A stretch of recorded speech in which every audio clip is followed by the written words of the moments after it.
И на 22 годишнината, пред малата спомен плоча поставена на банкината од автопатот Тетово Скопје, им беше оддадена почит на 10 бранители од Прилепско кои беа убиени во заседа кај Карпалак во 2001 година.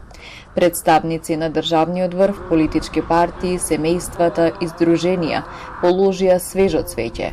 Свештените лица отслужија панихида.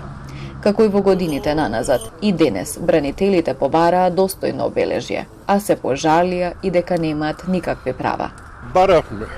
Бараме и дури сме уште ќе бараме да се направи едно спомен обележје. Да лично нешто да се знае дека овие погинаа за државата, не погинаа за некој личен интерес. Тешко на државата што се горди со мртви херои. Што со живите херои, кои не можат да преживеат во држава, кои никој не почитува. Немаме никакви права.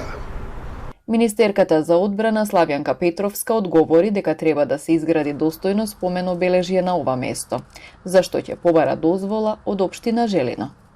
Овие луѓе го дадоа најскапо ценото, својот живот за нашата татковина. И сметам лично, како министерка за одбрана, дека заслужуваат достојно спомен обележје или споменик, на кој што можеби нема сигурно да ги вратиме назад, но навистина ќе имаме место каде достојно ќе даваме почит. Денеска, во текот на денот, до општина Желено, која е надлежна општина, ќе испратам повторно, исто така како што го направив и за Вејца, барање да биде дозволено овдека да се изгради споменик како што е достоен и се разбира Министерството за одбрана е подготвено тоа да го реализира. Инаку годишнината од масакрот кај Карпалак се одбележа и во родното место на убиените бранители. Делегација на Собранието положи свежо цвеќе пред комплексот Карпалак во центарот на Прилеп.